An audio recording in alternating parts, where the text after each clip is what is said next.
काय सांगू आता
काय सांगू आता संतांचे उपकार, काय सांगू आता संतांचे उपकार, माझा निरंतर जागवी ते, माझा निरंतर जागवी ते, काय द्यावे त्यासी व्हावे उत्तराई, काय द्यावे त्यासी व्हावे उत्तराई, हेविता पायी जीव थोडा, हेविता पायी जीव थोडा, सहज बोलणे हित उपदेश, सहज बोलणे हित उपदेश, करुणी सायास शिकवेती, करुणी सायास शिकवेती, काय द्यावे त्यासी व्हावे उत्तराई, तुका म्हणे वस्त धेनुवेच्या चेती, तुका म्हणे वस्त धेनुवेच्या चेती, तैसे मजयती सांभाळीत, तैसे मजयती सांभाळीत, काय द्यावे त्यासी व्हावे उत्तराई, हेविता पायी जीव थोडा, हेविता पायी जीव थोडा, काय द्यावे त्यासी व्हावे उत्तराई, पांडुरंगा करू व्रत म्हणा,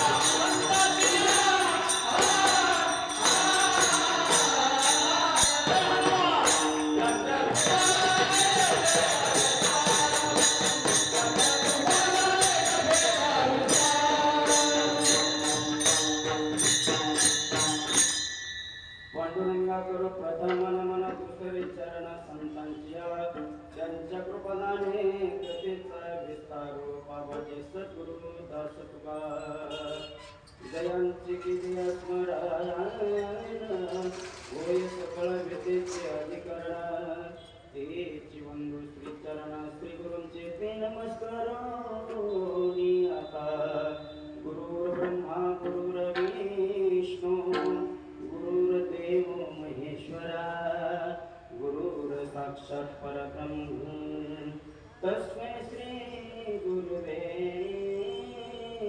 नमः, नमो सद्गुरु तुके ज्ञान दीपा, नमो सद्गुरु सच्चिदानंद रूपा, नमो सद्गुरु भक्त कल्याण मूर्ती, नमो सद्गुरु भास्कर पूर्ण कीर्ती, ओम नमो नारायणाय।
थोडी काळा कुठे काय जनेने बोलत वचनाते भाविका एका जनार्दनी तुमचा दास त्याचे आस पुरवावे तुमचा अनुग्रहा धड पावन झालो चराचरी काय सांगू आता संतांचे उपकार मज निरंतर जगविते काय द्यावे त्यासे व्हावे उत्तराये हे विता पाये जीव थोडा प्रस्तुत प्राप्त प्रसंगी कीर्तनरूपी सेवेकरिता निवडलेला अभंग महान भगवत भक्त संत सम्राट देऊळचे सुप्रसिद्ध साधू महाराष्ट्र भूषण जगद्वंदनीय जगद्गुरु तुकोबारायांचा संतांचा उपकार प्रतिपादन करणारा अभंग सेवेकरिता निवडलेला आहे. विठ्ठला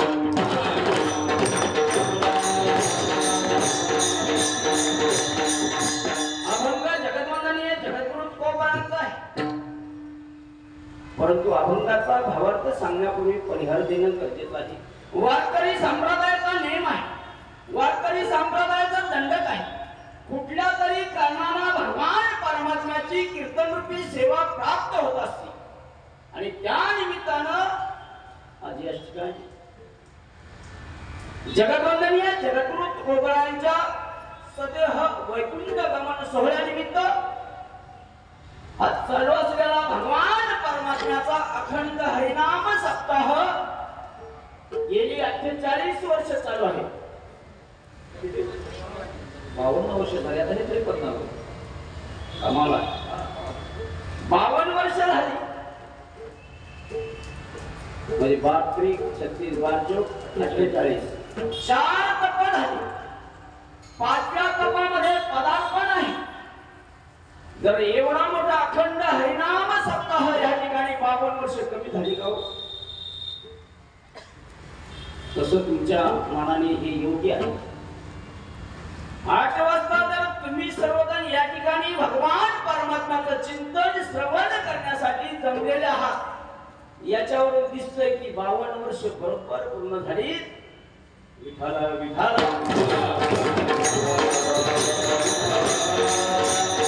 आणि हा नामयज्ञ सोहळा चालू असताना आजची जी भगवान परमात्म्याची कीर्तनरूपी सेवा दिवस 10वा दिवस पण 10वा आहे आणि विशेष महत्वाचा आजचा दिवस पण महत्वाचा आहे. नाम भक्ती आणि एकादशी तिन्ही योग जुळून आलेला आहे. आज एकादशी पण आहे, एकादशी आहे आणि दिवस 10वा आहे आणि त्या निमित्तानं ही भगवान परमात्म्याची सेवा माझ्या वाटेला आली. माझं परम भाग्य समजतो आणि एवढा मोठा सप्ताह मुंबईमध्ये टिकवणं म्हणजे फार अवघड आहे.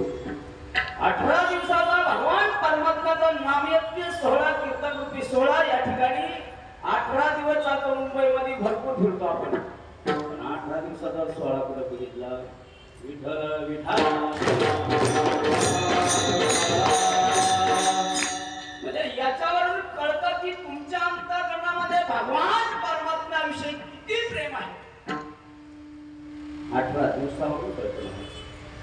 मुंबईमध्ये काही ठिकाणी जागा उपलब्ध आहे, काही ठिकाणी जागा उपलब्ध नाही, परंतु भगवान परमात्म्याचे हे कीर्तन रूपी सोहळे चालू आहेत. काही ठिकाणी 7 दिवस होते ते 3.5 दिवसावर आले,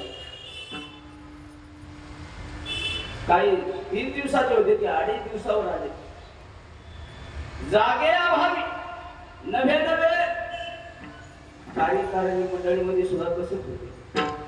सप्ताह करायचा म्हणजे प्रत्येक गोष्टीला आधार आला, प्रत्येक गोष्टीचा आधार आहे. तो आर्थिक बाबतीत असू द्या, एवढा समुदाय जमा करायचा, इतरांशी संवाद करायचा, इतरांशी प्रेमाने बोलायचं, या सगळ्या गोष्टी सप्ताह करायचं म्हणजे सोपं काम. त्याच्यामध्ये गायक आले, वादक आले, कारकरी आले, विणकरी बाबा आले, चौकदार आले. आता चौकदार काय कुठे निघून चालून निघू शकत नाही, मंडळाने ठरवलेलं असतं. म्हणून ही भगवान परमात्म्याची सेवा आज माझ्याकडे आली, माझं परम भाग्य समजतो. परंतु आता तुम्हाला एकच काम देतो, बाकी काही बोजा तुमच्या डोक्यावर देत नाही. ज्या ज्या वेळेस भगवान परमात्म्याचं भजन चालू होईल त्यावेळेस हाताने टाळी वाजवायची आणि मुखाने काय म्हणायचं? हा विठ्ठल विठ्ठल एवढं. कारण कीर्तनाची ताकद एवढी आहे, त्या भगवान परमात्म्याच्या नामामध्ये नुसतं विठ्ठल विठ्ठल म्हटलं तरी झटका येत नाही. हा प्रयोग करून बघा. जर हाताने टाळी वाजवली तर आपल्या मधला जो झटका आहे ना तो निघून जातो. एवढी ताकद जर टाळीमध्ये आहे, मग तुम्ही फक्त हाताने टाळी वाजवायची आणि मुखाने काय म्हणायचं? विठ्ठल म्हणायचं. कारण कीर्तनाची ताकद खूप मोठी आहे. ज्यावेळेस नामदेवरायांचं कीर्तन चालू होतं त्यावेळेस गोरोबा काकातून कीर्तनात होती. कीर्तन श्रवण करीत होते आणि ज्या वेळेस विठ्ठल विठ्ठल भजन होईल त्यावेळेस गोरोबा काकांना हात होते का हो? थोडकी हात होते, थोडकी हात. आणि कीर्तनामध्ये कीर्तन चालू असताना टाळी वाजवायला सांगितल्यानंतर त्या थोडक्या हाताने गोरोबा काका आमचे महाराज थोडक्या हाताने टाळी वाजवायचे आणि टाळी वाजवता वाजवता महाराज कीर्तनामध्ये हात फुटले. काय ताकद आहे, काय मर्यादा आहे कीर्तनाची. जर थोडक्या हाताने जर टाळी वाजवतात आणि कीर्तन चालू असताना जर हात फुटतात तर तुम्हाला ज्यांना हात आहेत त्यांनी टाळी वाजवा, ज्यांना नसतील त्यांचा भाग सोडून द्या. विठ्ठल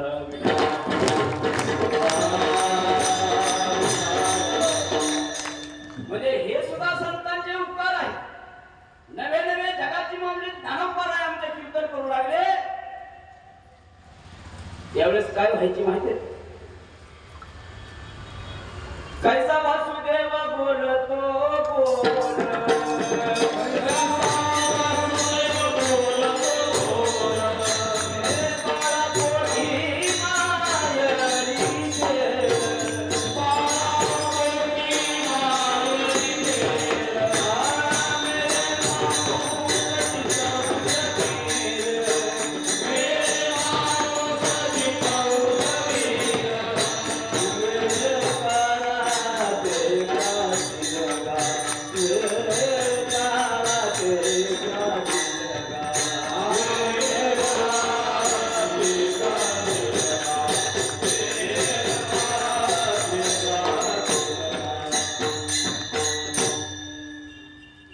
वासुदेव बोलतो बोल बाळा पोटी माय घेर मेले माणूस जित उठविले वेळ काळा ते ग्राशी लगा.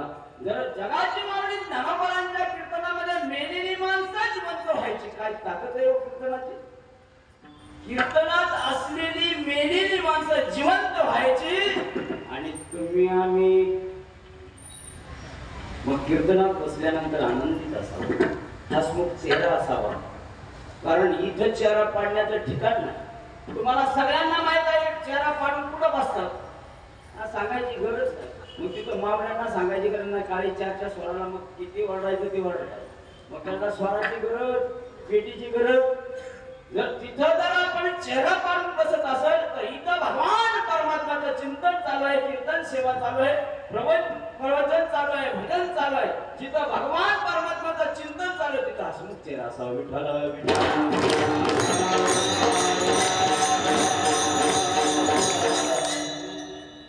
या ठिकाणी गायक सुद्धा सुंदर असे गायक आहेत, वादक आहेत, सर्व टाळकरी वृंद आहे आणि तुम्ही पण श्रोते लोक खूप आनंदित आहेत. आणि त्या निमित्तानं आज ही भगवान परमात्म्याची गोड सेवा तुमच्या आशीर्वादानं माझ्यासारख्याकडे आली. पुन्हा एकदा माझं भाग्य समजतो. विठ्ठल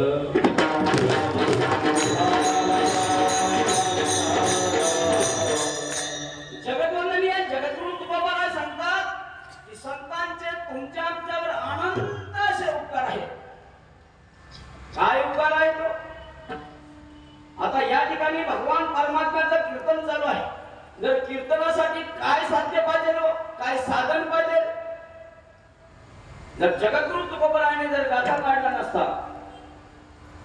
मालिका काढली नसती, जगाची माऊली ज्ञानोबरायांनी ज्ञानेश्वरी नसती तयार केली तर आज कीर्तनकारांनी काय सांगितलं असतं? काय सांगितलं असतं? संतांचे अनंत असे उपकार आहेत महाराज. पण तुम्ही आम्ही जाणत नाही महाराज. अनंत उपकार आहे त्याची गणनाच नाही. पण आपल्यामध्ये माळकरी महाराज शंका करणारे बरेच लोक असतात. माळकरी असले तरी नाव ठेवणारे बरेच असतात. संतांना पण नाव ठेवणारे नाही. माळकरी असला तरी कधी कधी त्या विचार करतो आणि त्याच्या डोक्यामध्ये वाईट विचार येऊ शकतात. येतात की नाही? लोकांना नाही ते भाव दाखवी, परंतु कधी कधी म्हणतात खरंच का हो जगाची माऊली ज्ञानोपरायणी रेड्यामुखी वेद बोलवलं. खरंच का हो जगाची माऊली ज्ञानोपरायणी निर्जीव भिंत चालवली असेल. म्हणजे आपण पण दोष करणारे आहेत, परंतु संतांचे अनंत उपकार आहेत हे मात्र आपण विसरतो. म्हणून आपण उपकार विसरायचे नाही. उपकार विसरायचे नाहीत. केलेले उपकार आपल्यावर केलेले उपकार आपण कधी विसरायचे नाहीत महाराज. नवे नवे प्राणी मात्राचे उपकार आपल्यावर आहेत. सूर्याचे उपकार आहेत, जास्त आपल्याला विस्तार करायचा नाही. सूर्याचे सुद्धा अनंत उपकार आहेत की नाही? सकाळी त्याचं कार्य करतो उगवण्याचं, कुठला अस्ताला जायचं, एवढा प्रकाश देतो महाराज सूर्य. पण तो सुद्धा विनामूल्य, कुठं पैसे घेतले का हो? आणि जर सूर्यदेवाने जर सूर्याने जर विचार केला तर उद्या आपण एक दिवस आराम करायचा, काय होईल? मग सूर्याचे सुद्धा उपकार आहेत. मेघराजाचे सुद्धा उपकार आहेत. पाऊस पडल्यानंतर आपण जे साठवणूक करतो, विहिरीच्या माध्यमातून असू द्या, तलावाच्या माध्यमातून असू द्या, मेघराजाने गर्जना केली, पावसाच्या निमित्तानं पाणी साचवलं आणि तो पाणी पुरवठा केल्यानंतर तुम्हाला आम्हाला जो नळाद्वारे पाईपाद्वारे जो पाठवला जातो पण तो आपल्याला फुकट मिळतो का हो? मेघराजाने तर कृपा केली, उपकार केले, परंतु तुम्हाला आम्हाला ते फुकट प्यायला मिळत नाही. मुंबईची परिस्थिती बघा, आलेल्या नळाचं पाणी मी भरावं लागतं. गायीचे अनंत उपकार आहेत महाराज. गायीला अमृतासारखं दूध देते, शेण देते. आता मुंबईच्या लोकांना शेणाचा काय अनुभव नसेल, त्या गावचे असतील त्यांना माहिती आहे शेणापासून काय फायदे. शेण सारवण्यासाठी असतं, पण ते गावाला इकडे हे असं असल्यावर कुठं सारे बसायचं त्याच्यावर. गायीचे सुद्धा उपकार आहे,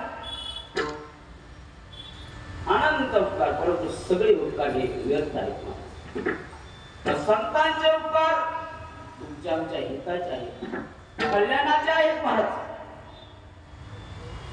मग आपण सांसारिक जीवनामध्ये जीवन जगत असताना आपल्या हिताचा उपकार विचार केला पाहिजे महाराज. आपल्यावर उपकार आहे, अनंत उपकार आहे, पण जो विसरतो ना त्याला पापी म्हटले महाराज. केलेले उपकार विसरणारा आणि केलेले उपकार जाणणारा महाराज. आपण कुठल्याही पद्धतीने उपकार करतोच की नाही? तुमच्या आमच्यावर सुद्धा कोणाचे तरी उपकार आहे. आता एखाद्या वेळेस तुम्हाला जर लग्न करायचं आहे मुलाचं आणि तुम्ही जर एखाद्या सावकाराकडे गेले आणि सावकाराला साष्टांग दंडवत घालण्यास सांगितलं, सावकार साहेब माझ्या मुलाचं लग्न आहे, मला 1 लाखाची गरज आहे. आता तुम्ही तुमचं कर्तव्य केलं, परंतु तुम्ही त्याला काय बोलणार हो? सावकार साहेब 1 लाख दिले तर फार उपकार होतील, फार उपकार होतील. माझ्या मुलाचं लग्न आहे हे तुमचं कर्तव्य तुम्ही केलं महाराज. परंतु सावकाराने काय केलं? कुठली तरी अपेक्षा धरून तुम्हाला 1 लाख देणार, परंतु तो व्याजासह घेणार. मग त्याने काय केलं? फळाची अपेक्षा केली, त्याला उपकार नाही. परंतु तुम्ही अंतःकरणातून त्याला जी मागणी केली महाराज, ती मागणी म्हणजे तुमचे उपकार आहे. परंतु त्याच्या फळाच्या आशेने त्याने तुम्हाला ते पैसे दिले, त्याला माहिती आहे नफा आहे, फायदा आहे.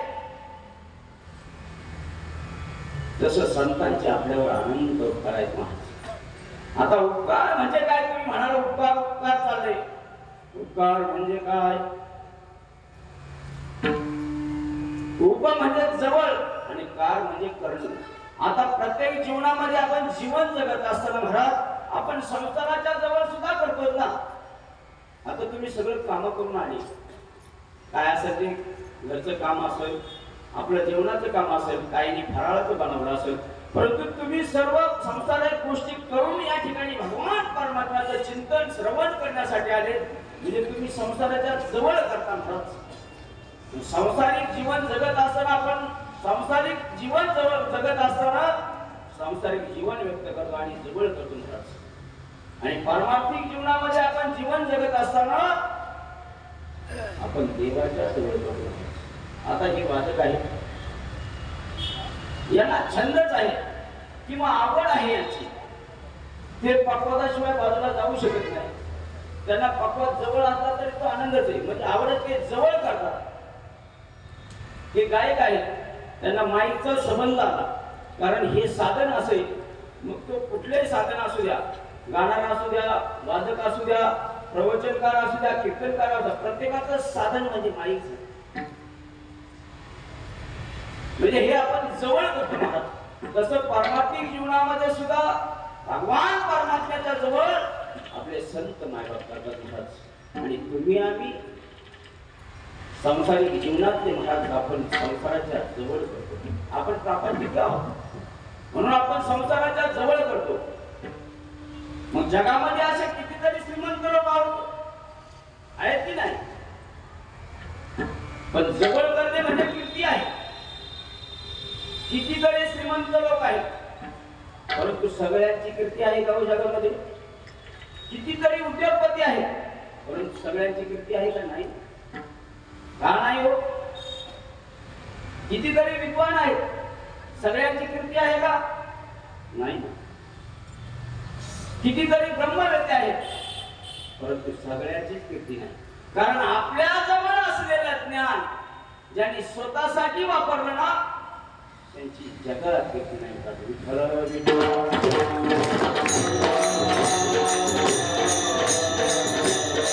ज्ञानी परोपकारासाठी वापरलं ना, त्यांची जगामध्ये कीर्ती झाली महाराज. जगाची मोठे ज्ञानोबा आहे आमचे, जगतवंदनीय जगद्गुरु तुकोबा आहे. आपल्या जवळ असलेलं ज्ञान महाराज तुम्हाला आम्हाला दिलं, तुम्हाला आम्हाला वाटलं महाराज, म्हणून जगामध्ये कीर्ती आहे संतांची महाराज. संतांनी देवाजवळ केलं आणि तुम्ही आम्ही संसाराच्या जवळ केलं, म्हणून आपली कीर्ती होत नाही महाराज.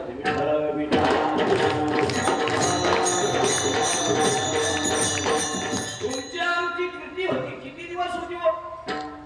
5 वर्ष सत्ता असेल तिथपर्यंत आपली कीर्ती होती. मग कोणी असू द्या,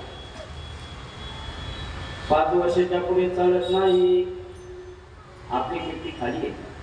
5 वर्ष मध्ये मध्ये आपण खुर्चीवर बसू शकतो, पण 5 वर्षानंतर खाली बसू शकतो. मग कीर्ती किती दिवस झाली हो? 5 वर्ष. पण संतांची अजमर आहे महाराज. आता जे आपण भगवान परमात्म्याचं चिंतन करतो, हे कुणामुळे करतो? संतांचे आपल्यावर अनंत उपकार आहे. म्हणून जीवनामध्ये आपण सुद्धा उपकार केले पाहिजेत. मग कुठल्याही तत्वाने असू द्या, कुठल्याही पद्धतीने असू द्या, उपकार करायला शिकायला. संतांची शिकवण आहे. कारण खरे तेच उपकार आहेत, परंतु उपकार करत असताना त्या उपकारामध्ये आपण कुठली इच्छा नाही करून करायचे, कुठली वासना ठेवायची महाराज, कुठली वासना ठेवायची नाही. शुद्ध अंतकरणाने उपकार केले पाहिजेत. परंतु अंतकरण शुद्ध होण्यासाठी काय करावं लागेल? अंतकरण शुद्ध होण्यासाठी संतांच्या जवळ जावं लागेल. संतांच्या जवळ गेल्यानंतर संत आपल्यावर उपकार करतात आणि उपकार केल्यानंतर आपलं मन स्वच्छ होते, आपलं अंतकरण स्वच्छ होते महाराज. आणि मग आपण उपकाराच्या लायकीचा होतो, तोपर्यंत होत नाही. तुम्ही म्हणाला आम्ही खूप उपकार केले, मी त्यांना एवढे पैसे दिले, मी त्यांना एवढी मदत केली, मी आज किती मोठा नाव कमवते, मी इकडे जातो तिकडे जातो, काही नाही. जोपर्यंत आपलं अंतकरण शुद्ध होत नाही तोपर्यंत आपला खरा उपकार होत नाही. म्हणून अंतकरण शुद्ध झालं पाहिजे महाराज, तेव्हा त्याला खरा उपकार म्हणतात. विठ्ठल विठ्ठल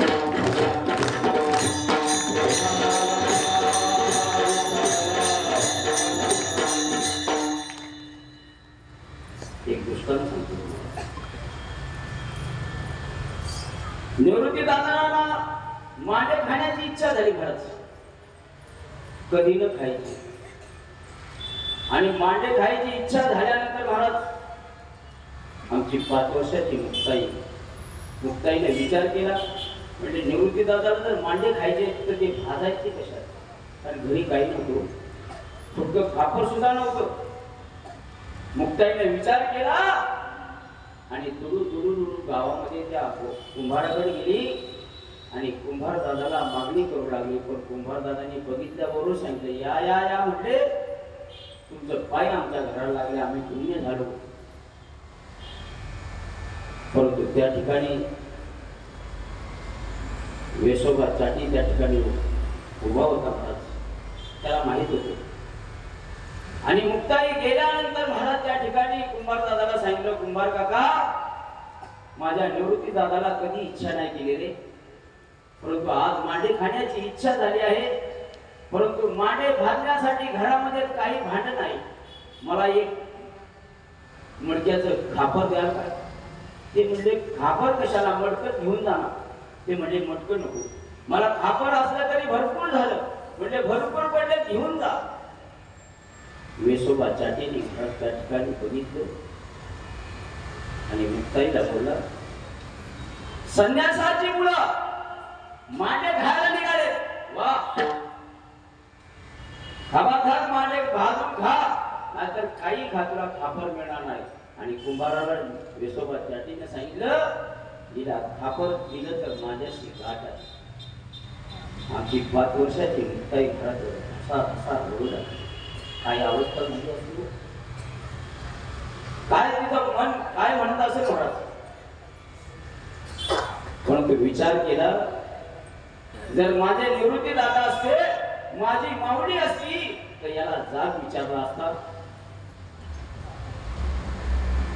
परंतु भगवान परमात्माचा अवतार होता. मुक्ताई काही न बोलता त्या डोळ्यांनी पुन्हा आपल्या झोपडीकडे वळू लागली आणि त्या ठिकाणी गेली महाराज आणि ढसा रडू लागली. काय अवस्था झाली असेल, कधी नाही म्हणले. निवृत्ती दादांनी इच्छा केली आणि आज मांडे खाण्याची इच्छा झाली आणि त्याने खापर आणून दिलं नाही. जगाची मागणी ज्ञानोबराय पुढे आले. ज्ञानोबरायाने सांगितलं, काही कारण ते मुक्ताईने सगळी झालेली घटना सांगितली. पण ज्ञानोबराय योग साधने म्हणजे रडू नको, तू काही काळजी करू नको, दादांना मांडे खायचे आहेत ना, मांडे भाजून घे. मुक्ताई ठप्प झाली महाराज. परंतु वेसोबा चाटी मात्र थांबला नाही, पुन्हा त्यांच्या झोपडीकडे आला आणि बाहेरून बघू लागला, बघू हे कसे मांडे करतात. आता खाण्याची तर खूप इच्छा झाली.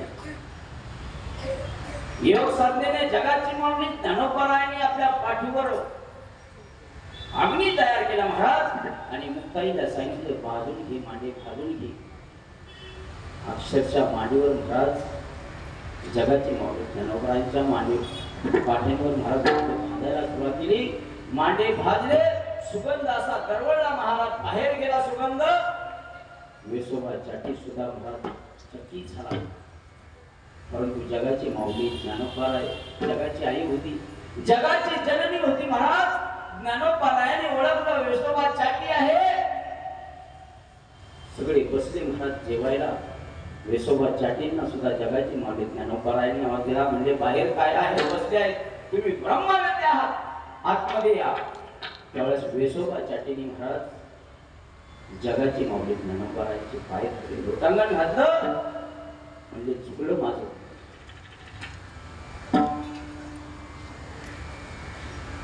परंतु तुम्ही आम्ही असतो तर काय केलं असतो, पण तू जगाची माई होती, जगाची जननी होती, जगाची माऊली होती महाराज. आणि त्या वेसोबा चाटीला महाराज अनुग्रह दिला. आज नुसता वेसोबा चाटी नाही राहिला, वेसोबा खेचर झाले आणि आणि नामदेवरायांचे गुरु झाले काय ताकद नामयाचा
नामयाचा खेचर जाता मला सांगा नामदेवरायांचे वेसोबा खेचर गुरु झाले महाराज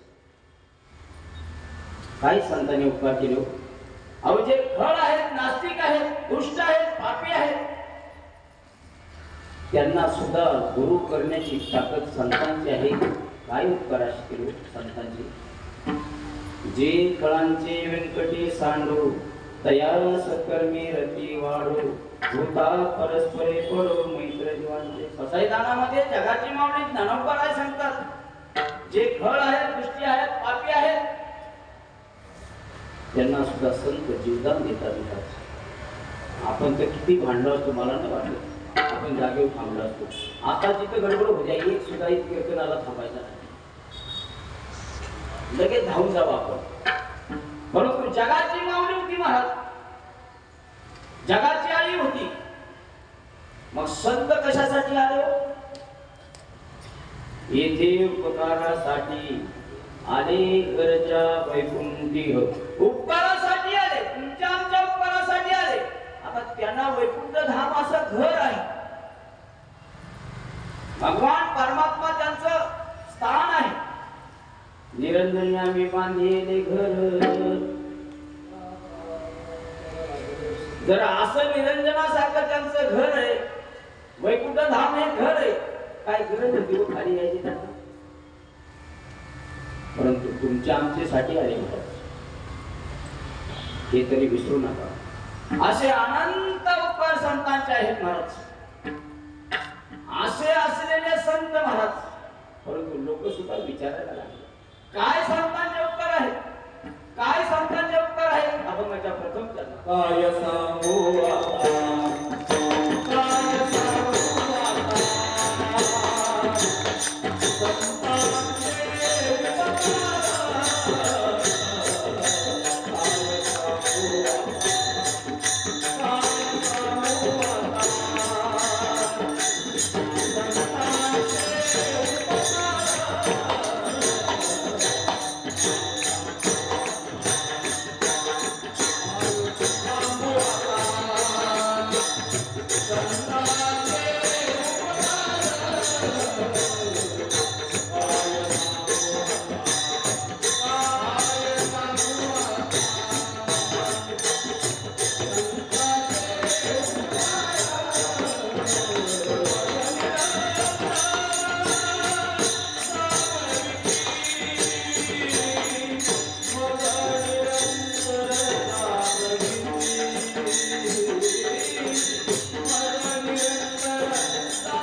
Hare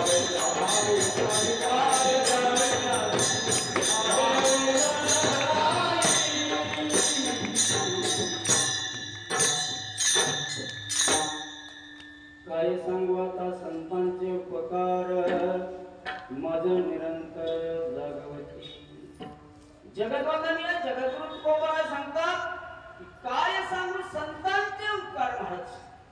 संतांचे उपकार काय सांगू, वाणीला सांगता येत नाही असे अनंत उपकार जर संतांचे आहेत. एवढी मोठी ताकद आहे महाराज संतांची. मग जगद्गुरु तुकोबराय सांगतात तुका म्हणे फार थोडा तरी उपकार बरोबर. तुम्हाला जर उपकार करता नाही आला तर थोडा तरी परोपकार करा.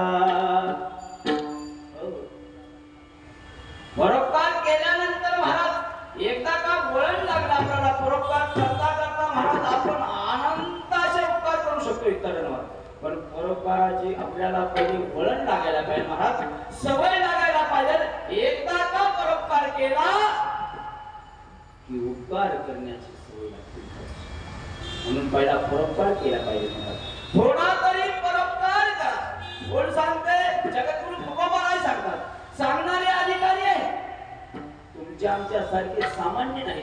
जर थोडा परोपकार केल्यानंतर अनंत असे उपकार करण्याची शक्ती जर आपल्यामध्ये निर्माण होत असेल तर परोपकार करावाच लागेल. विठ्ठल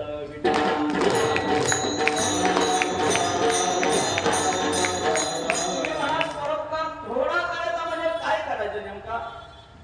एखाद्याला तांब्याभर पाणी दिलं आणि पाणी दिल्यानंतर थोडं परोपकार झालं.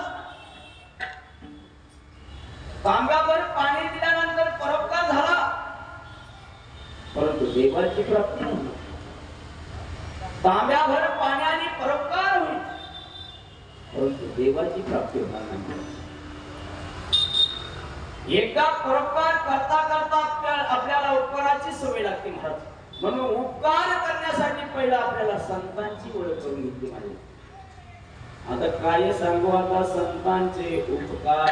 आता कुठल्या संतांचे उपकार आपल्यावर आहेत महाराज. जगतामध्ये अनेक प्रकारचे संत झाले ते ज्योती सांगणारे सुद्धा संत झाले. त्यांचा ड्रेस आपल्या हातात असतो, कधी कधी कळतच नाही हे महाराज आहेत का ते महाराज आहेत. हा ते पण धोतर घालतात आणि आपल्याला फसायला होते. अनेक प्रकारच्या जगामध्ये संत आहेत. पोटासाठी संत झाले कलित होत. पोटासाठी संत अनेक झाले त्या कलियुगामध्ये भारत. परंतु खऱ्या संतांची ओळख पटली पाहिजे पहिली. कारण बऱ्याच संतांकडे असं झालंय कुछ भी खाऊन मेरे पास आओ आणि मग दुःख भोगायला लागतं महाराज. म्हणून पहिली खऱ्या संतांची ओळख करून घ्या महाराज. मग खरे संत कोणाला म्हणायचं. तेची संत तेची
संत तेची संत ज्यांचा हित विठ्ठली नेनते काय टाना टोना. हेच संत ज्यांचा भगवान परमात्म्याच्या चरणाजवळ चित्त आहे ना ते खरे संत म्हणतात. मी तर म्हणतो बाकीचे सगळे दबा. तो कमाने तोची संत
सुंदर एकदा टाळ्या वाजवा.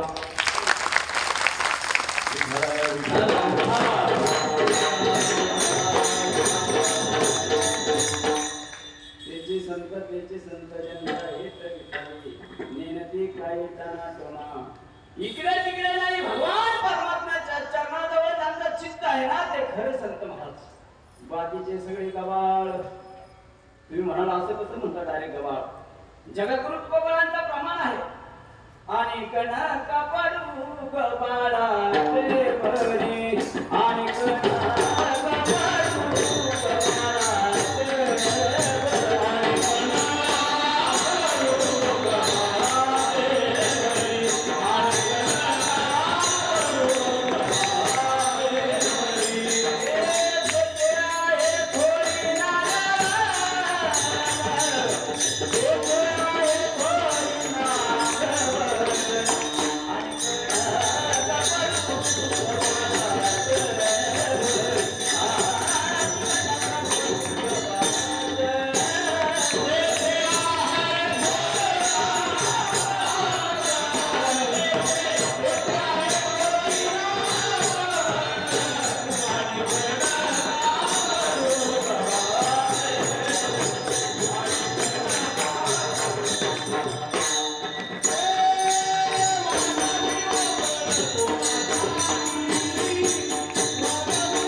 प्रमाणाला एवढं प्रमाण येते. विठ्ठल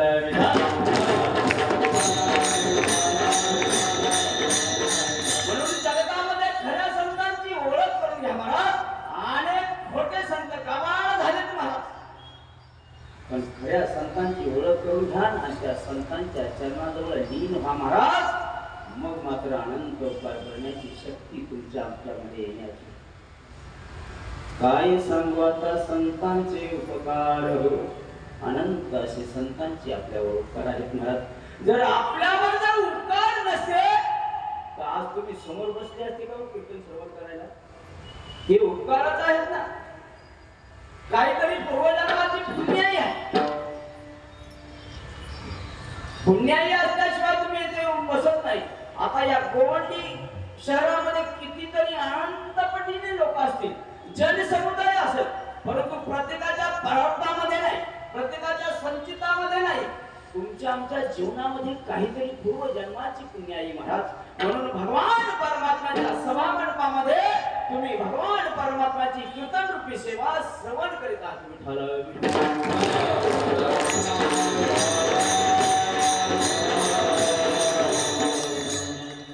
काय सांगू आता संतांचे उपकार, मद निरंतर जागविती हो. अज्ञान अंधकारामध्ये तुम्ही आम्ही जे गाढ झोपलेलो आहेत ना महाराज, त्याच्यातून सुद्धा संत जाग करतात महाराज. अज्ञानाची झोप लागलेली आहे, जागे असून आपण अज्ञानात आहात.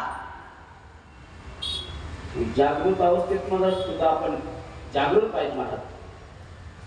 स्वप्नामध्ये सुद्धा जागृत पाहिजे. जगद्गुरु तुकोबांचं प्रमाण आहे, पांडुरंग ध्यानी पांडुरंग मानी, जागृती स्वप्नी पांडुरंग. काय ध्यान असलो, स्वप्नामध्ये सुद्धा भगवान परमात्म्याचं नाम आणि जागृत अवस्थेत सुद्धा भगवान परमात्म्याचं नाम. त्यांना खरे संत म्हणतात. नवे नवे संत आपल्याला जनाला सुद्धा जागवितात महाराज. नवे नव्या संतांना सुद्धा जागवितात, नवे नवे देवाला सुद्धा जगाला सुद्धा जाग केलं, संतांनी संतांना जाग केलं, नवे नवे संतांनी देवाला सुद्धा जाग केलं. प्रमाणे उठा जागे भारे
संतांनी तुम्हाला आम्हाला सुद्धा जाग केलं.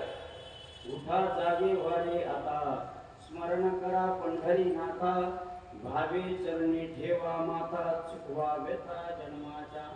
काय अनंत उपकार आहे, तुम्हाला आम्हाला सुद्धा जाग केलं महाराज. नवे नवे संतांनी संतांना जाग केले. उठा साधू संत साधा बोले हित, जाई लहान देव मग कैसा भगवंत. संतांनी संतांना जाग केलं महाराज. नवे नवे संतांनी देवाला सुद्धा जाग केलं. उठा पांडुरंगा प्रभात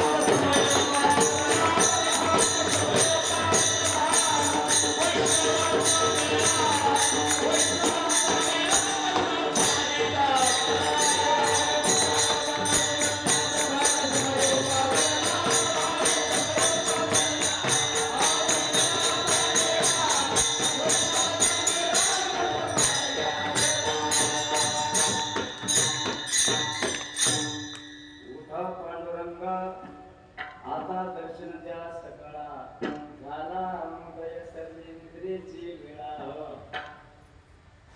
उठा, देवाला सुद्धा संतांनी जागा केलं. काय ताकद असेल संतांची, देवाला सुद्धा जागा केलं. असा अनंत उपकार आपल्यावर आहे महाराज. मग निरंतर जागविती हो. मग मात्र जगद्गुरु तुकोबाराय सांगतात, मला अज्ञान अवस्थेमध्ये असताना संतांनी मला जागा केलं. असे अनंत उपकार माझ्यावर संतांचे आहेत आणि त्या उपकारातून मला उत्तरायी होण्यासाठी माझ्याजवळ काही नाही. अभंगाचं दुसरं काय जाणे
त्याचे व्हावे उतराई, ठेविता हा पाय जीव थोडा. जगतवंदनीय जगद्गुरु तुकोबाराय सांगतात, काय द्यावे त्यासी व्हावे उतराई. माझ्याजवळ देण्यासाठी संतांना काही नाही म्हणले. आता जगद्गुरु तुकोबारांकडे काही नव्हतं का? त्यांच्या परंपरा पिढ्या महाराज सावकारगिरी करण्यात गेली, परंतु सगळे इंद्रियांनी दुहामध्ये डुबून टाकले. परंतु कवी संतांची भूमिका आहे, संतांचं बोलणं आहे महाराज. काय द्यावे त्यासी व्हावे उत्तराई. या उत्तरातून उत्तराई होण्यासाठी माझ्याजवळ काही नाही म्हटले, माझा जीव जरी अर्पण केला, जीव दिला तरी त्या उत्तरातून उतराई होऊ शकत नाही. जगद्गुरु तुकोबाराम ठामपणाने सांगतात, विठ्ठल विठ्ठल.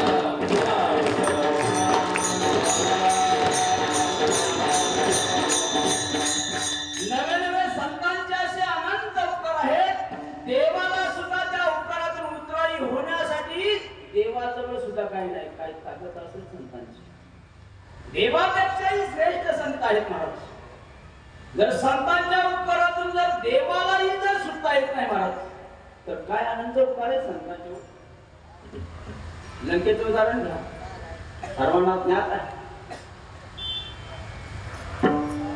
ज्यावेळेस बक्षीस वितरण सोहळा चालू झाला महाराज, पुढचा भाग सोडला आणि त्यावेळेस सगळ्यांना बक्षीस वाटली महाराज.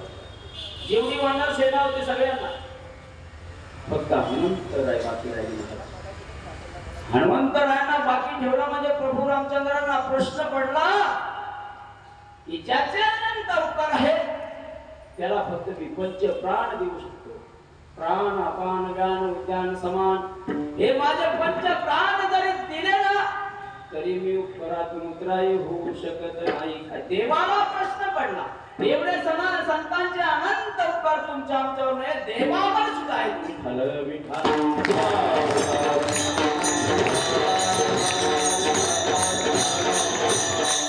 परंतु आमच्या सीतामातेला प्रश्न पडला, सीतामातेला वाटलं हनुमंतराय नाराज झाले. हनुमंतराय एका कोपऱ्यात बसले. संत असे पुढे येत नाही, हा तुमच्या आमच्यासाठी देखावा काय. हनुमंतराय पाठीमागे होते, सगळे बक्षीस वितरण घ्यायला बाकीचे पुढे आले. ज्यांचं कमी काम ते पुढं, ज्यांचं जास्त काम ते पाठीमागे नेहमी असतात. आपल्याकडे कसं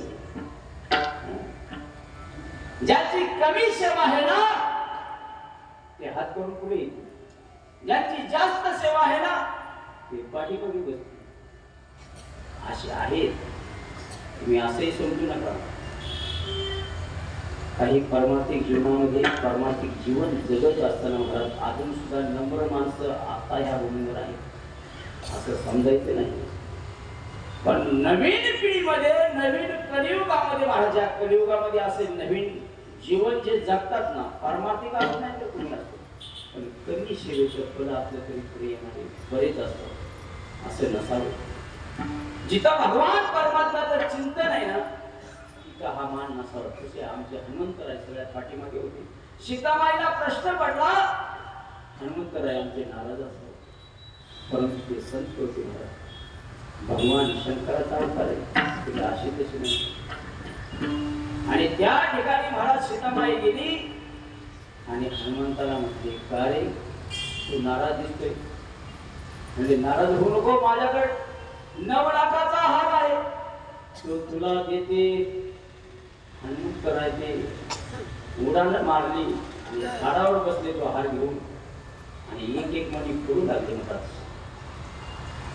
म्हणले ज्याच्यामध्ये राम आहे त्याच काम आहे, बाकीच्याच काम नाही. म्हणते वाढायचे खाली फेकायचे, वाढायचे खाली. घेतला चावणी कुंकुम लागे, कुंकुम लागे, घेतला चावणी कुंकुम लागे, कुंकुम लागे, घेतला चावणी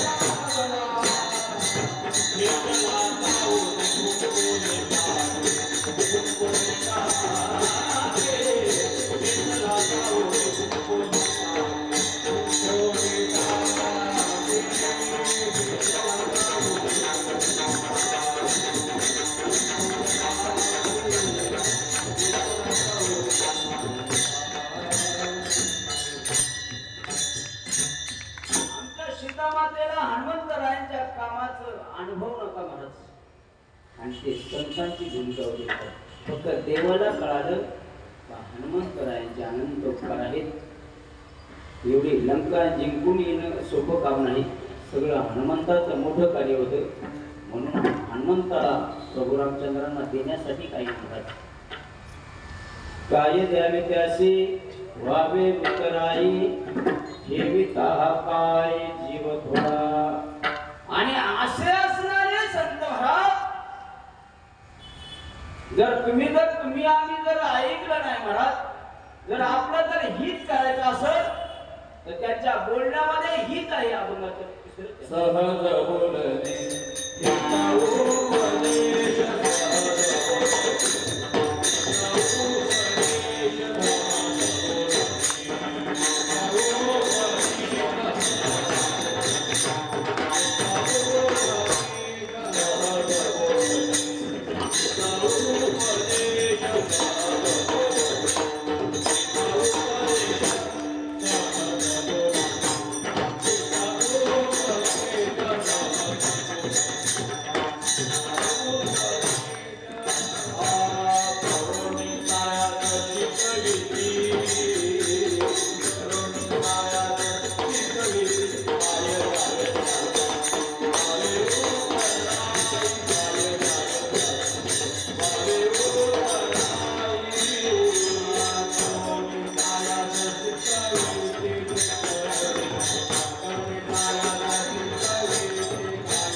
सहज बोलणे हित उपदेश करुणी सायास शिकविती.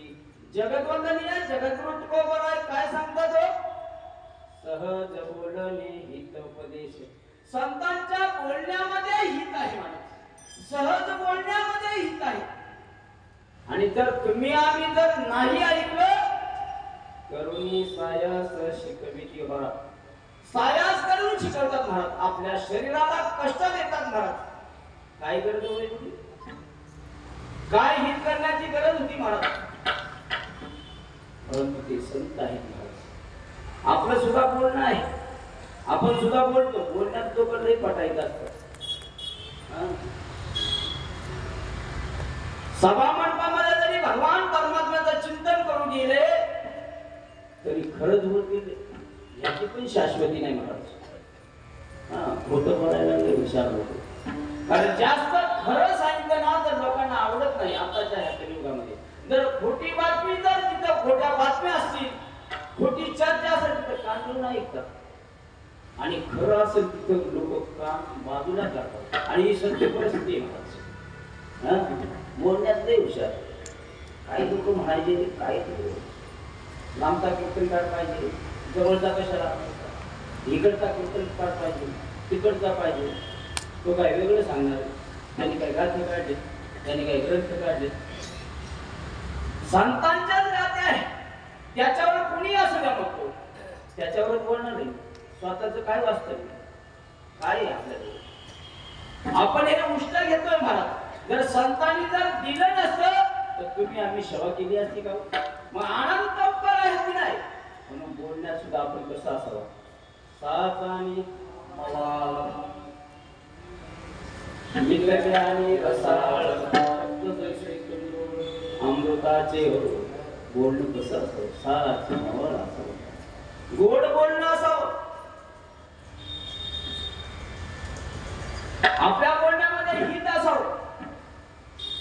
आपल्या बोलण्यामध्ये दुसऱ्याचं कल्याण व्हावं असं बोलणं असावं. काही लोकांच्या जीवीवर पण काळ असतो. विठ्ठल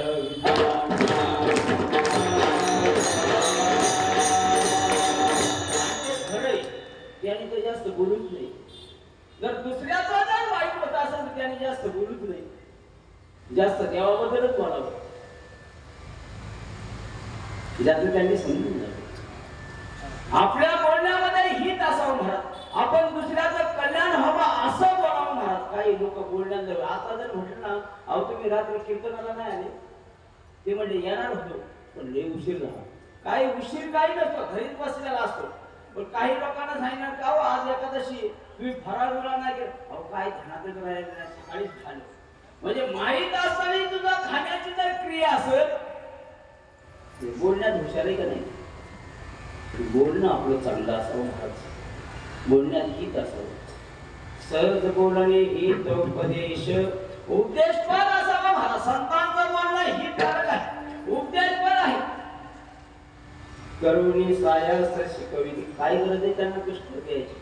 आपल्या शरीराला कष्ट देतात महाराज. जगाच्या कल्याणा संतांच्या विभूती देह कष्टविधी परोपकारी.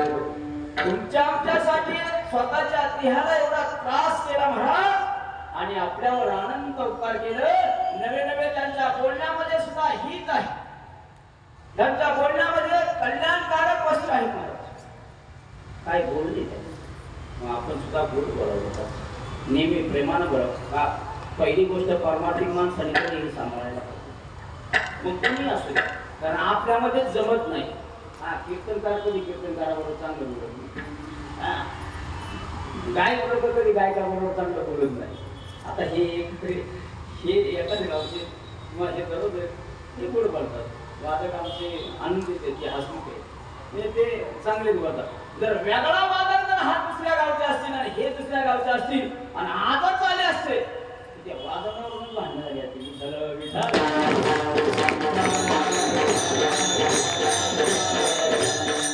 म्हणजे आपल्या बोलण्यात नाही, आपण वागण्यावरून तसंच करतो महाराज. पण संतांचं बोलणं रसाळ मवाळ गोड आहे, असं गोड बोलणं असं महाराज, त्याच्यातून आपलं हित साधलं जातं महाराज. वेळेचं सुद्धा आपल्याला बंधन आहे.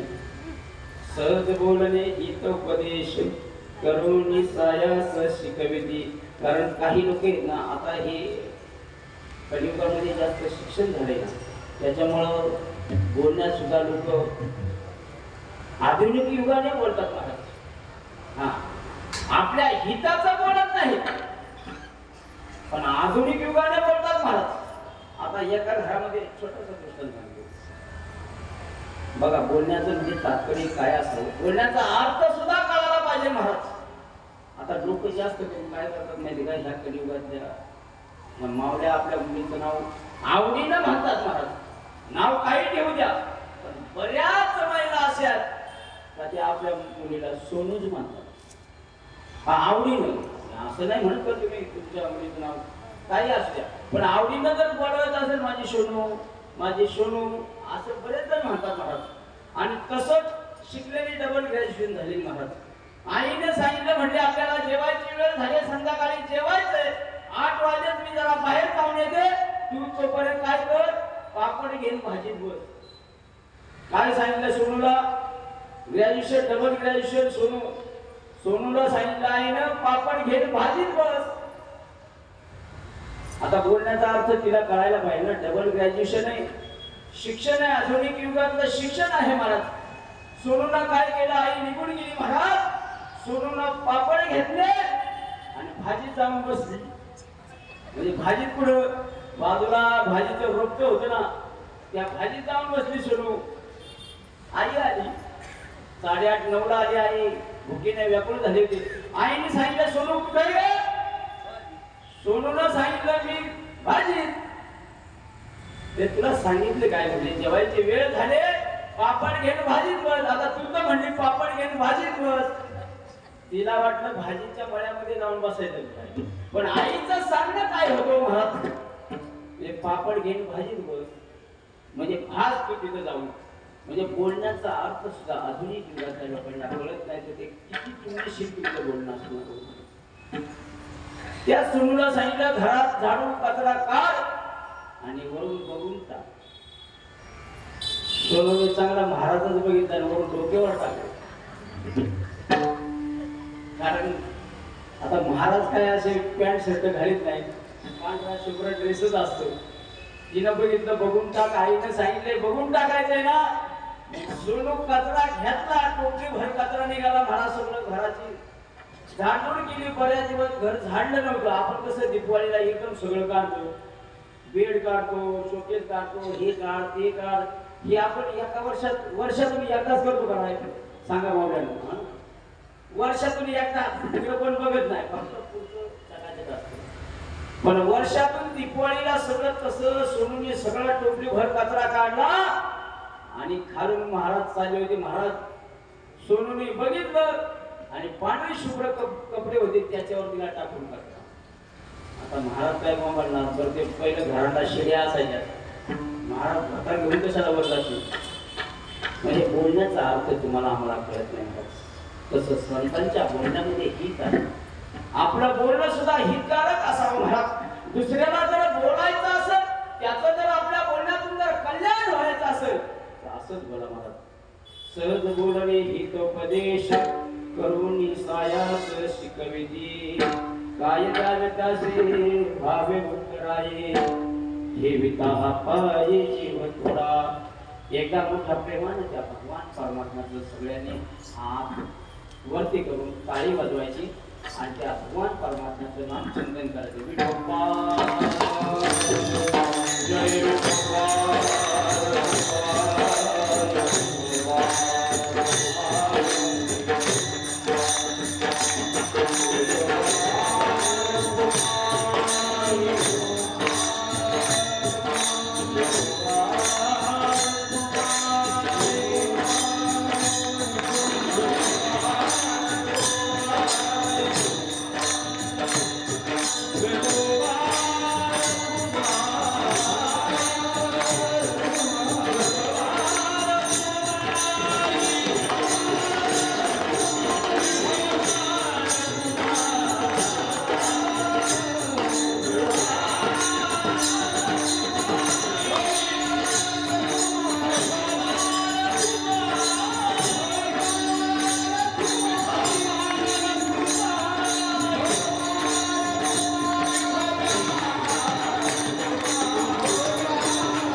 सहज बोलणे हित उपदेश करून सायास शिकविती.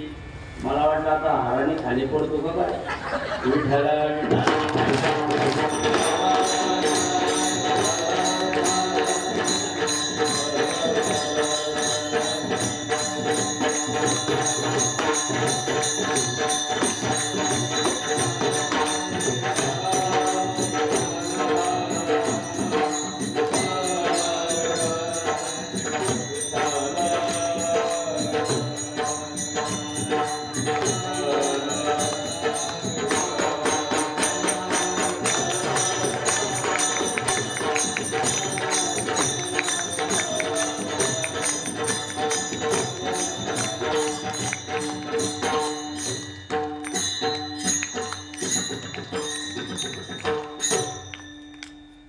काय सांगू आता संतांचे पुकार मग निरंतर जागविते काय द्यावे त्याचे भावे उत्तराय ठेविता पाये जीव थोडा सहज बोलणे हितोपदेश करुणी सायास शिकविते.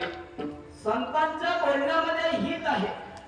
नवे नवे संत मायबाप तुम्हाला मला तसं गायी आपल्या वासराला वश्याप्रमाणे समजते तसे संत आपल्याला आपल्या मुलासारखे सांभाळतात शेवटच्या चरणामध्ये. तुका म्हणे वचन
तुका म्हणे वस्त धेनुवेच्या चित्ते तैसे मध्ये ते सांभाळीत हो. जगदवंदनी जगद्गुरु तुकोबारा शेवटच्या चरणामध्ये सांगतात तुका म्हणे वस्त धेनुवेच्या चित्ती हो. ज्याप्रमाणे एखादी गायी प्रस्तुत झाल्यानंतर महाराज जरी जंगलामध्ये गेली चरण्यासाठी महाराज आणि ती आपलं लक्ष त्या आपल्या लहान बालकाकडे असतं महाराज, ती चारा खात नाही, ती धावत पळत आपल्या मुलाजवळ येते, त्या वासराजवळ येते आणि चाटू लागते महाराज. तसं संत आपल्याला चाटतात महाराज. तुका म्हणे वस्त धेनुवेच्या चित्ती तैसे मध्ये ती सांभाळीत हो. आणि त्याप्रमाणे आपल्या मुलाप्रमाणे सांभाळ करतात. काय द्यावे त्यासी भावे उतराई ठेविता हा पायी जीव थोडा. एकदा सर्वांनी त्या संतांचं ज्यांनी आपल्याला या मंडपामध्ये बसण्याची शक्ती दिली आहे महाराज, ज्यांच्या कृपाशीर्वादाने ज्यांच्या उपकाराने आपण या ठिकाणी बसलेलो आहे, त्या संतांची एकदा सर्वांनी भजन करायचे. ज्ञानेश्वर